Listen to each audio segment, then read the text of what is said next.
Good morning, ladies and gentlemen. So it's my great pleasure to welcome you all to the 4th World DRI and Pellet Congress. Fantastic to have so many of you here. My name's Ben Smith. I'm the Programme Manager for this event, so any questions at all, please do come and find me and I should be able to help you out.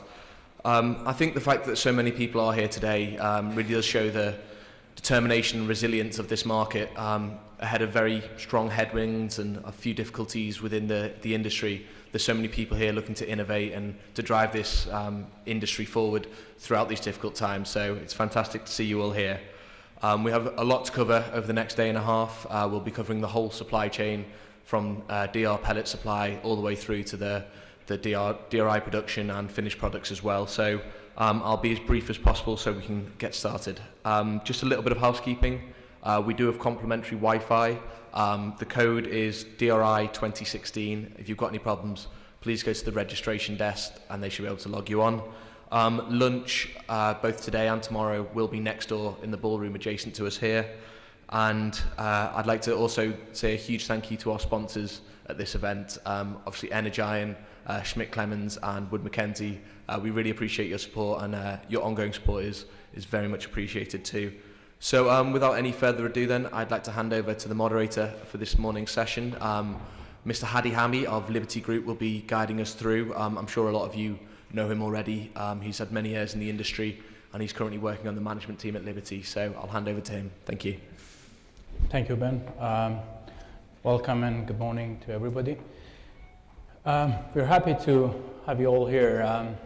Remember December conference, Metal Bulletin, that I personally said on stage that which one hits $30, iron ore or oil. Now we see the trend is different. The oil stay at about $40 and iron ore is gone up to $70. It's interesting time.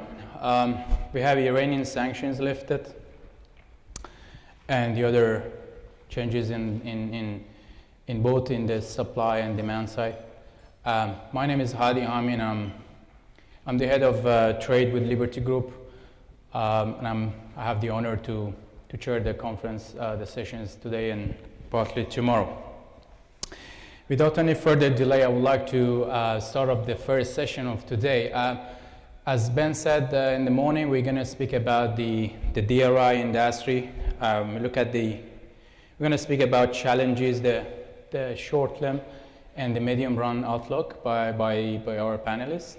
Followed by the presentation from the Managing Director of Mubarak Steel, Ms. Dr. Sapani. And without any further delay and without any break, we would continue with some discussion with our panelists. And after that, a break, and then we come up with some discussion with JSW and Iranian panel. But would be interesting. I think tomorrow would be also interesting. We're going to speak on the scrap, HBI, metallics market. I would like to invite our panelists of this morning to be on the stage, and we're going to have a panel discussion for about 45 minutes. First of all, Mr. Ahmed Dhaheri, good friend of mine. He's from Emirates Steel. I would like to invite him to come on the stage. Second, Mr. Todd Ems from Midrex. And Pablo Energiron and Dr. Sapani from Mubarak Steel. Please, everybody, please join me in inviting them and ask them to come on the stage. Thank you. I would like to start with Mr. Ahmed and the other panelists, continues by the other panelists of today. We have seniors from different areas. So most of you know Mr. Ahmed and Mr. Sapani are practically managing the two major steel manufacturing units in the Middle East, and we have two seniors from the technology side. So if you have any sort of question, I would appreciate, because we're going to have a QA. There would be a 45 minutes, 50 minutes panel discussion. So if you take a note and you raise your hand if there is any question, we go through. I would like to start with Mr. Ahmed. The first question is about the challenges faces the DRI industry. I think we spoke earlier. On one side, we see the the producers they have lowered the capacities. Some of them they spoke about the losses. Some of them, like Samarco, they shut off the production capacity. And on the other hand, Chinese they have been talking about the lower demand. However, if we take the iron ore price of $40 in 5 months, it's reached up to $65, $70. How do you see the market, and what are the challenges faces the DRI industry? Bismillah ar-Rahman ar-Rahim. Good morning, ladies and gentlemen. Of course, the challenges are many nowadays, as you mentioned, and some of them are specific challenges to our sector, the DR sector, and other challenges are related to the international steel industry. If I may just focus for a moment on our DR industry, I would start really with one of the important challenges, which is basically the pellet premium share. You mentioned about the pellet prices, but if you follow the pellet premium, it has been increasing, the share has been increasing over the past 3 years to reach almost 50% of the total, let's say, price of pellets. And this makes the gap wide between BF and DR grade pellets. Another challenge would be the shortage of supplies. You mentioned about companies announcing losses. Of course, if you look today, there are 4 main players covering the market.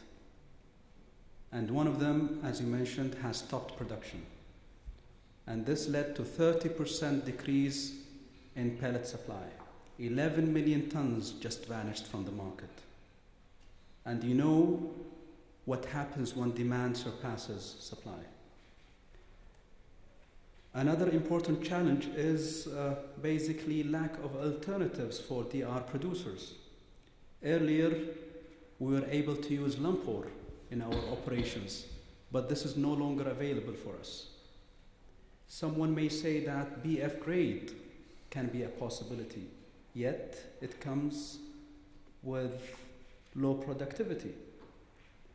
This basically means that we are left with only one option.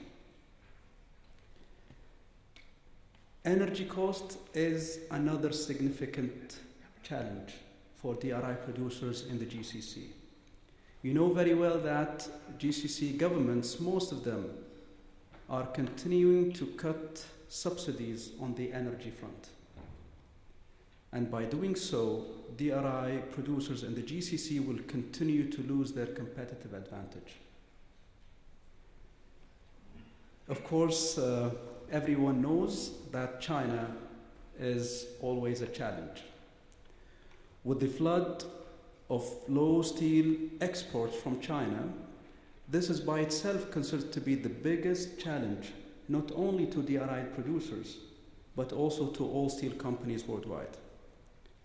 So the challenges are many, and basically it depends how we are going to react to these challenges. Thank you. Thank you. Well, Mr. Ahmed, he has a lot of experiences, and I think it's over 12 years of practically he had a great role in expansion of phase 1 and phase 2 in Emirates Steel, and he had senior roles in different areas of the factory. I want to move on to Mrs. Sapani, Dr. Sapani. Dr. Sapani has a bachelor degree in mechanical engineering, and he has been in different areas in Iran, a management position with Khuzestan Steel, Esfahan Steel, Mubaraki Steel, or the major producer. Dr. Sapani, I want to raise the same question, the address to you. What would you see as the major challenges faces the DRI industry? Well, I think when you talk about the challenges on the steel production, particularly on direct reduction, there are several issues. One could be the CO2 emissions that could be taken into account and compared with other processes. The other one could be, as Ahmed mentioned, is the cost of energy. For different areas, it's different value, and in some area there is economically convenient to produce, some area is not. And another thing is the demand on the market, which I think these days is a little bit changing. And you mentioned that maybe the trend of change on the price of steel is not following the oil price. But I would say by studying the last 2 decades, fluctuation of the price of steel and comparing to the oil price, they are following the same pattern. You will not see any difference. Okay, maybe it's a matter of egg and chicken, which one is first? Now the price of iron ore and steel is growing more than oil price, but sooner or later they will no match each other. So the challenge is, well, I think when there is the price of oil is lower than the reasonable one, so the oil producing countries, they cannot make their development plan. When there is no development plan for these countries, then there is weak demand on steel. And then the manufacturer all over the world, their performance and their business is completely related to these facts. Therefore, lowering the price lower than the reasonable one is lowering the development plan, and then there is a challenge for world economy. So considering these 3-4 items, in my opinion, comparing to other process routes for producing steel, pelletizing and direct reduction plant is the most, let's say, economical one for some areas. Not all over the world is not the same situation. Thank you. Thank you. We're going to have further discussion on this subject, but I want to move on to our next panelist, Todd Ems from Midrex. He has been the director of sales with the company for several years. He was previously the general manager plant sales activity in the MENA region, but also for the promotion and negotiation of the Midrex shaft furnace direct reduction plant in the region. Todd, where do you see the challenges in DRI industry? One thing that I want to add here is, we spoke with Ahmed earlier today regarding the governments are cutting off the subsidies on gas. So what the producers are expecting from you as in a position where you're directing the technology, you know what I mean, is how sort of technology or better premium technology can you provide to cut this, to make them better advantage with that respect? First of all, on behalf of both Midrex and Kobe Steel, I want to thank Metal Bulletin and all of you for the opportunity to be up here and address such important questions to such an esteemed audience. So our 2 gentlemen on both ends here who are steel producers have basically thrown the challenge. So what is it that we do? In today's environment, the raw materials and resources that come to the table to produce DRI become even more precious than before. So the availability and the price of gas in this region is a problem. Fluctuation of iron ore is a problem. So what do we do? As a technology supplier, we provide technologies that are the most efficient, the most reliable, provide the best availability so that when we bring these raw materials, iron ore, gas, power, human resources to the table, every ton of DRI that we produce, we do it in the most efficient manner, because waste can't be accepted or tolerated in an environment such as this, when the margins are so tight and when the materials are so much of a problem. I invite everybody in the audience to really pay attention to the presentation that Shadid will be giving this afternoon. It's a prime example of how a steel producer has taken. Hello everybody, and I appreciate this kind opportunity to share with you this important event. As already mentioned, I would say that the main challenges facing now, not only the DRI production, but the steel making as a whole, can be summarized in 3 main aspects. One is the metallic prices, because at the end there is a link between DRI and scrap, high quality scrap or pig iron. The second point is overcapacity, as already mentioned. I mean, if we take a look at 2015, already export from China increased 20% year by year, which is equivalent to about a new historical record of 110 million tons. This is more or less equivalent to the total consumption of the United States alone. So this is already an oversupply of steel. This, of course, hinders not only all steel production, but also the DRI-based projects. And the third point is, I would say, is macroeconomics. Let's say it's not only related to the price of scrap or the steel overcapacity alone. It's also related to the already sustained low oil pricing, for example, which directly and indirectly is affecting the economies in some particular regions, and in turn the steel production demand. For example, if we take a look at here in Emirates, according to some analysts, because of the low price, this is affecting the structural economy. So maybe it will be a slowdown for the next quarters, and automatically the steel demand will be lower. Now, how, as technology suppliers, can assess these situations? The first point is through optimization of the production chain in our plants.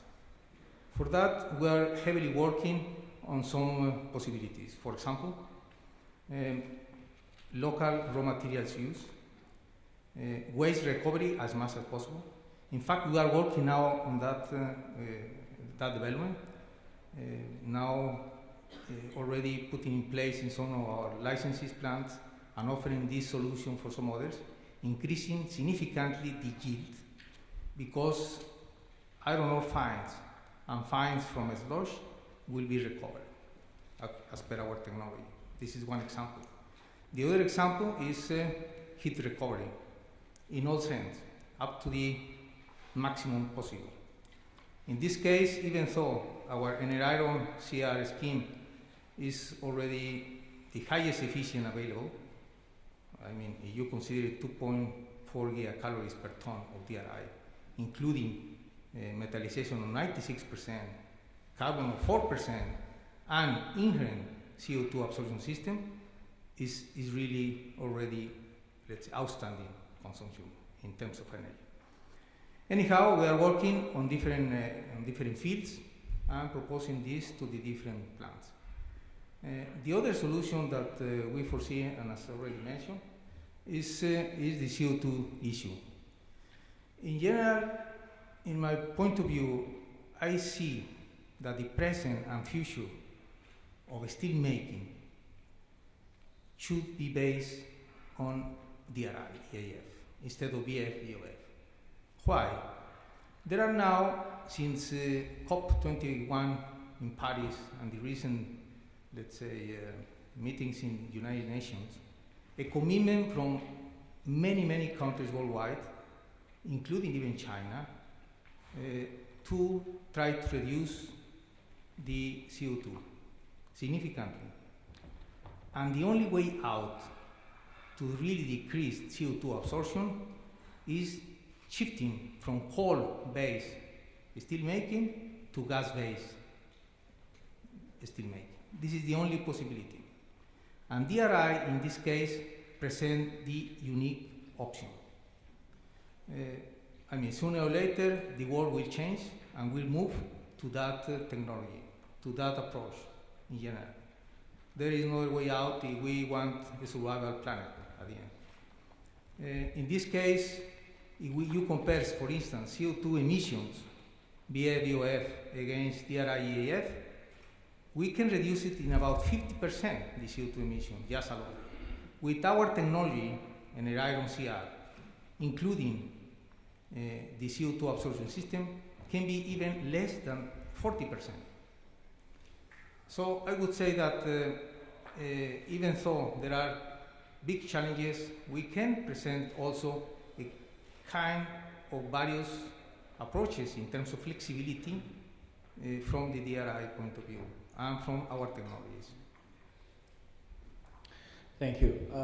I would like to, as I said, we have plenty of time, so if you have any question from the floor, I appreciate you keep your questions, take a note, and I'm going to ask for the audience to raise their hands and address your question shortly. But I want to back to Ahmed about what we discussed earlier. I think many of the people in the room are like me. We used to predict, and after a while I would say, oh, sorry, I was wrong, because the things are changing drastically without any control. Let's, quickly take a look at the DRI market. Vale, where is your major pellets supplier? I would say LCAP is I think Sweden, they're lowering their capacity. They, as we discussed, they're closing off the office in some areas of the world. There's Samarco, 11 million tons of capacity is off. Vale has announced some losses. On the other hand, we talk to Chinese. They say, the issues with Brazil suppliers. In fact, the iron ore market globally is in the hands of very limited suppliers, as we all know. Australia, Brazil. The Australians are 4 or 5, sitting, they're chatting every day, probably they're very close. Is this price increase for the past 2 quarters demand driven, or is lower inventory driven, or is just a sort of a normal balance between the supply and demand that has been happening, which I've been asked, where is this market increase from? Is it demand? Is it Iran sanctions lifted? Is it geopolitics? Is what? What do you think? Well, as you mentioned, it's really difficult to find the right answer. The only point I'd like to just share here is simply for us as DRI producers, when we look at these prices, we see one price which is really constant or even growing, which is really the pellet premium. This is really an important, let's say, element of the pellet pricing structure that impacts DRI producers.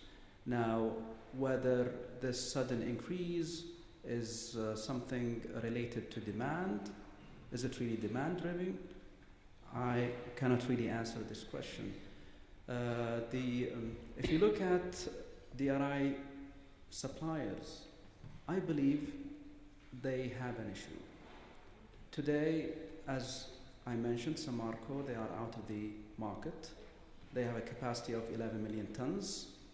And if you look at the total DR grade pellet supply is around 32 million tons. So when you see that 11 million tons simply out of the market, this is more than 30%. When you look at other, let's say, players in the region, I see that they are still, let's say, not up to the required capacity. So there are issues being faced by them. Eventually, to try and recover some of the losses, they'll try to push prices up. This is the way I look at it. Now, if we want to come up, let's say, with scenarios, what happened in the market over the past, let's say, 6 months, or the past, let's say, 9 months? What happened in the market? What happened on DRI producers? It's really obvious, and an observer can see what happened. Scenario number 1, DRI producers shutting down their operations along with their melt shops. Why? Because they have high energy costs clubbed with high pellet prices. Other scenario, you have DRI producers, they are continuing their operations, but they have suffered high financial losses. And other let's say, group of DRI producers who are having high productivity, high efficiency, low conversion cost, and adapting a different marketing or sales strategy in terms of what sort of products they are focusing on, they are still in the business. Now, are we immune from what's happening in the international community? No, we are not. But we need really to see how can we adapt to the situation. We've been always blaming the problem on China, blaming the problem on pellet suppliers. But I don't know, if they are really listening to us. The only thing that will matter is basically what and how we are really managing our business, how we are adapting to the situation. As simple as this. I think Ahmed raised good points, but as I said, Dr. Supani, as I said, I have stopped predicting. That's been a while now.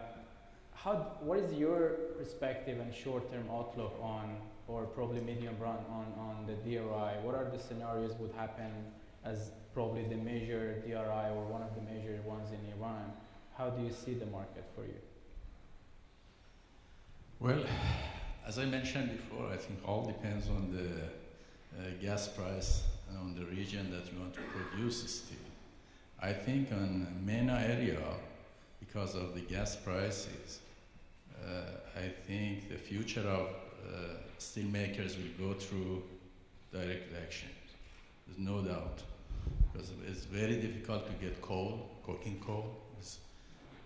CO2 emission is a big issue, and then the access to the infrastructure for transportation of coal is not so easy for the Middle East, particularly Middle East and North Africa countries.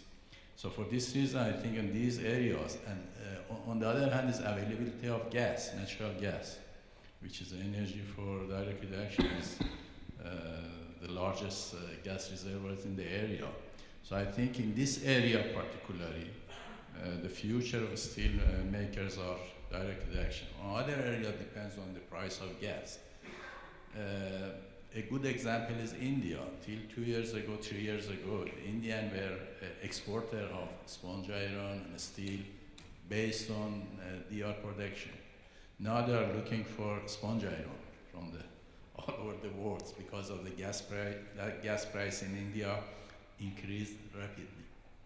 So there is no more economically convenient to run the plant with direct reduction in India. So they closed a lot of DR plant and they are importing sponge iron because the technology is the area which are producing with electric arc furnaces. They cannot get a scrap and they are looking for sponge iron. So this is another opportunity for the countries who are developing direct reduction plant based on natural gas in the area. Thank you, Dr. Todd. Correct me if I'm wrong, but it has been published out there that you are expecting new project coming up in Algeria, in Iran, and does it mean that you are going to have better areas in terms of technology supply? I want to, going back to the same question practically, is do you see a real demand coming up in probably next quarters or year? I think basically I can answer this question by combining the answer into both components, is of what new projects are coming along and what are some of the attributes of those projects that are encompassing the problems that we're talking about. So since 2010, we've secured projects on the order of roughly 9 million tons of new capacity. We have 2 new projects in Algeria, 2.5 million tons for 2 projects, so there's 5 million tons there.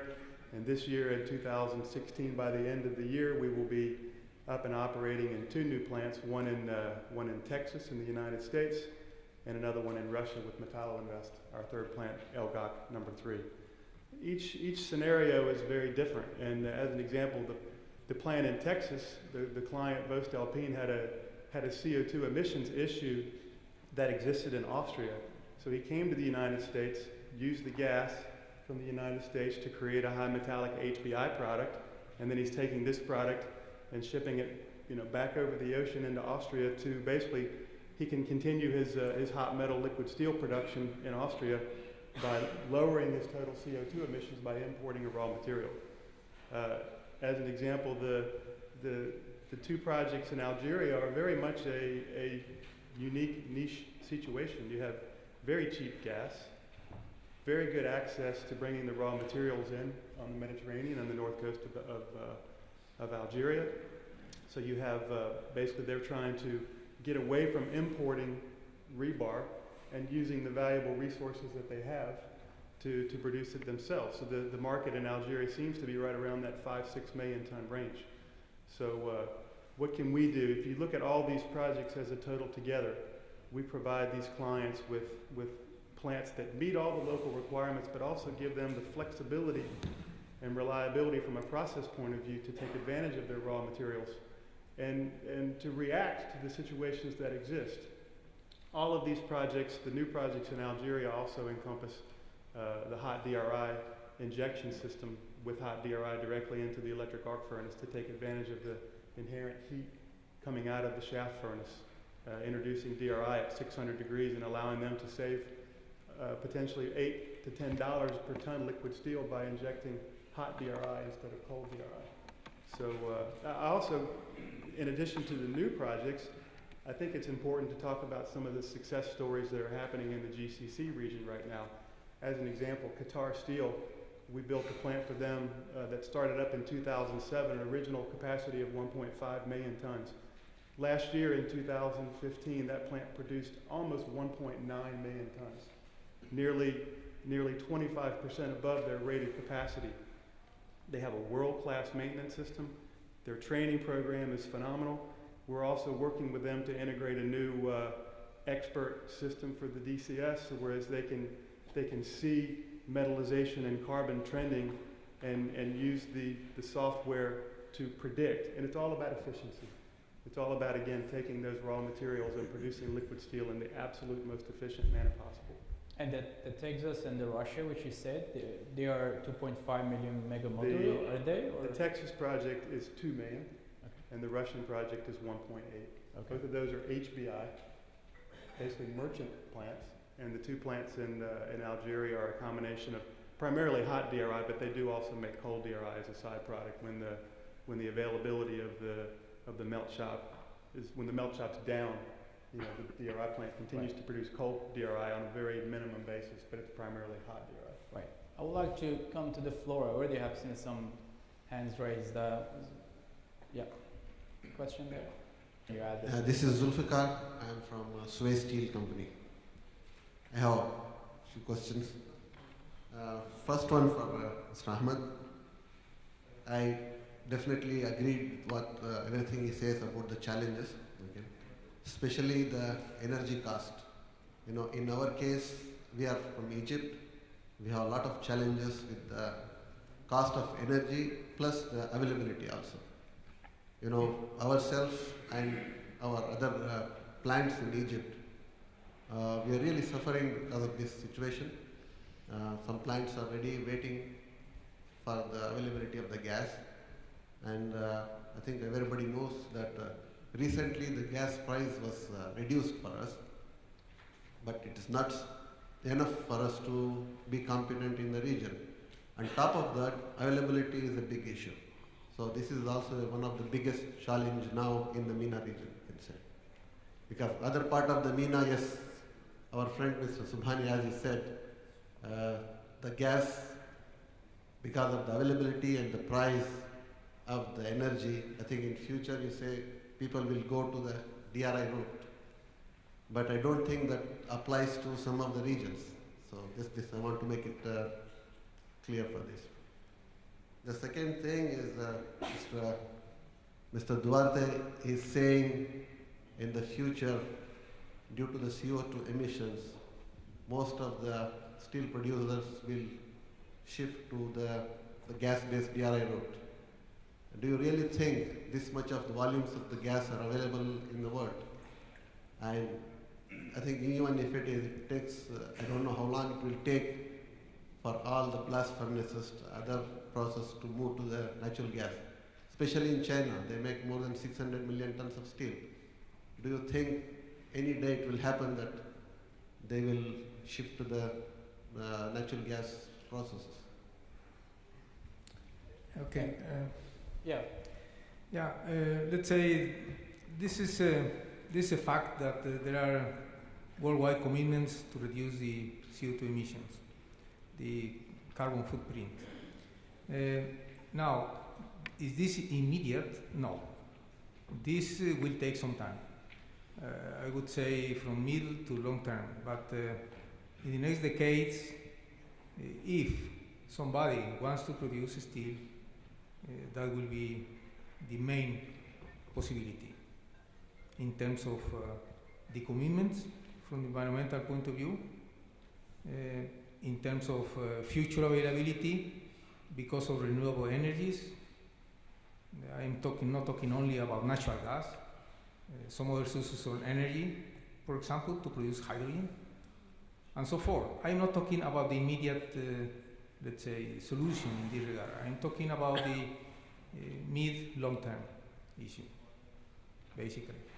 However, I would say that nowadays there are some specific requests for some potential clients. I cannot mention the names, but similarly to the even factors for DRI producers, there is high quality steel or lack of availability of scrap. In MENA region, you have the lack of scrap, frankly speaking. So even for structural steel, you need DRI. In that regard, it's a different scenario, and it's based on pure natural gas. In this particular case, there are other factors that are challenges for the DRI production, of course. But there are some possibilities to overcome these inefficiencies. But in terms of political or economical situation, it's a little bit more difficult to control. No? Like in Egypt, for example, lack of natural gas availability from time to time, or the political situation. This is another kind of factors that are involved. Yeah. Okay.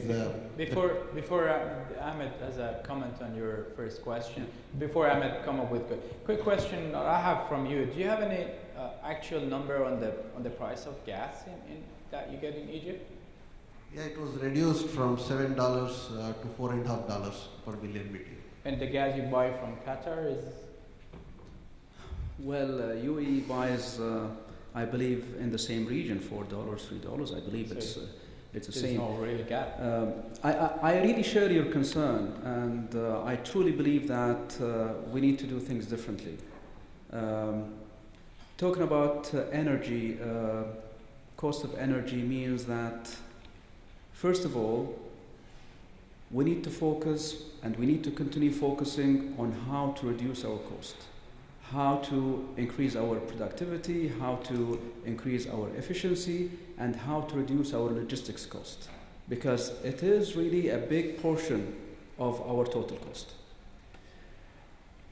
In such technologies, debottlenecking is really important, whereby you get 10-15% more productivity sometimes. However, I mentioned in my last year presentation in the same Congress that we really need to focus also on scrap. We need to have, let's say, bigger percentage of scrap in our melt shops. If I speak about UAE, only 40% of local scrap is being consumed. The rest is being exported. Another important measure is to continue working closely with our governments on fair trade regulations. We need to make sure that we have a leveled playing field. If you have to buy gas at $7, how can you compete with cheap imports from Turkey or from China? The only thing that you should focus on is fair trade regulations. You need to have proper trade barriers. You need to have proper import duties. Otherwise, your market will be wide open and eventually you'll be out of the business. Another important point, we need to start differentiating ourselves from commodity. We need to move away from commodity. And you know what? We are well positioned to produce specialty products. Having virgin material and such, let's say, good quality, I believe it's really an opportunity to focus on value-added material. And finally, I don't know, but we might have no other option but to look at backward integration. If suppliers continue to, let's say, increase their prices, increase the pellet premium every year, what shall we do? I mean, we need to do something. We need to act. Thank you, Ahmed. Thank you very much. And one more thing to add from the gentleman. Are the technology providers working on some research to produce the produce the reducing gases by either coal gasification or recycling of the waste? Is there anything happening in this? Pablo? Yes, we have already some agreements with some companies. Specifically, recently we signed an agreement with a German company for coal gasification technology for syngas in a way to completely integrate the synergy between both modules, the gasifier and the DRI. Also, we are looking for the possibility at this moment a very innovative technology for CO2 capture and treated, so that will help quite a lot depending on the CO2 bonus, for example. As I mentioned before, we are already working with our partners of Tiprenduca for recycling of fines. So we are already, let's say, making a lot of developments in these particular areas in terms of flexibility for different use of energy, in terms of yield regarding the raw materials, and in terms of CO2. Not only CO2 capture, which is inherent in our technology. I mean, we have CO2 removal system, selective CO2 removal system, a very efficient way. But not only that, we are looking forward. We are looking also how to deal with this CO2, which is already there. So we are working on that. Thank you. What is Midrex's position on this? From Midrex's perspective, getting to your question about alternative fuels, as everybody knows, we have a plant in India with JSPL and Angul that's actually a connection between a coal gasifier and a DR plant. And I think this technology and this process is now very well proven. The plant's running quite well. Right now, this market is primarily in India, so we're building DR plants that have connections to coal gasifiers, and we're also using coke oven gas in a number of our plants where we take coke oven gas and condition it and insert it in a DR plant as an alternative to natural gas. So yeah, we have to, whether these technologies, whether the MENA region, if the situation gets extremely bad with natural gas price and availability, we have these examples in India that can be used to show that these technologies are real and reliable. Thank you. Thank you very much. Thank you. Is there any other question from the floor? Yep, here in the middle.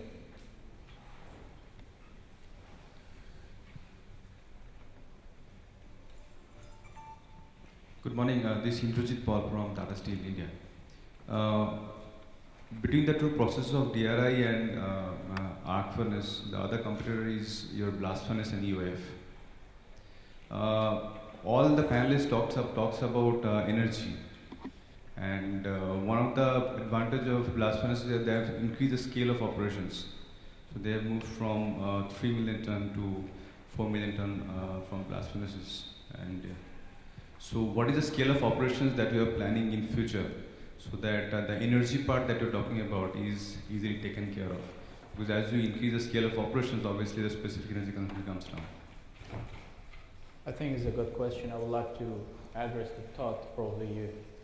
Do you want to start off with? I'm sorry, I couldn't hear completely clearly. Could you kind of rephrase exactly? Can you repeat your question again, please? I'm talking scale of operations because we talk of DRI and arc furnace route at the max of 2 million tons. But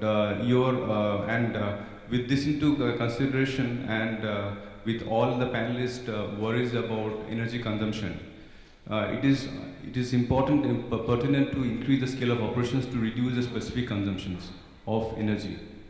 So what is the research or what is the new design that you're thinking of to increase the scale of operations beyond 2 million tons? Okay. So we've secured the 2.5 million ton projects in Algeria. One thing that's important when you talk about scale up, when we want to bring a reliable process to our clients, it's not something that we can just over a short period of time come and bring to the market, because we have our reputation and we have the client's bottom line at stake. So we have a developmental program for new technologies where we have a pipeline, and we've envisioned a 3 million ton plant a long time ago, and 2.5 million is here, and we're already working towards a 3 million ton plant. It's an interesting point though, when you talk about this size plant, if you have this discussion with existing producers, say as an example like Emirates Steel or Hadid or Qatar Steel, one of the questions becomes if you look at the number of melt shops, you look at the capacity limitation of a melt shop, say a 250 ton furnace or a 120 ton furnace, a lot of clients who have been around for a long time actually prefer multiple modules at a smaller capacity from a flexibility and an efficiency point of view. So when you have these big 250 ton furnaces and you have these big 3 million ton DR plants, the penalty for going down is steeper. So that's also something to keep in mind. Any of you? Yeah, well, yes, in terms of capacity, we have already the plant in Louisiana working is 2.5 million tons. Nowadays, Nucor has the flexibility of using DRI depending on the market fluctuations. For example, nowadays, the Trinidad and Tobago is idle condition, while the Louisiana plant is close to 300 tons per hour capacity. So this is the capability and flexibility of steel makers having the DRI. Now, in terms of production in modules, let's say, yes, we are looking for improving the design capacity of the plants. But up to date, let's say we have the flexibility to propose as required for any steel maker, from 200,000 tons up to 2.5 million tons at the moment. And as Todd already mentioned, let's say it depends so much on the configuration between the DRI and the electric arc furnace, because the electric arc furnace are also limited in capacity, of course. But one additional point is that in our case, for example, you can run the plants even at 50% capacity, depending on the natural gas availability or the market fluctuations. As an example, let's say the plant of Suez Steel in Egypt, from periods of times they have worked at 50% because of natural gas availability, for example. Nucor plant sometimes operate at more than 300 tons per hour, sometimes 250, depending on the market situation as well. So you have that very particular tool when producing DRI. Thank you. Thank you. I think we might have chance for the last questions, if there is any, otherwise we are running late. Okay. I would like personally to thank all of you, the panelists. Please join me in thanking our panelists, Todd from Midrex, Pablo from Energy Iron, and Mr. Ahmed.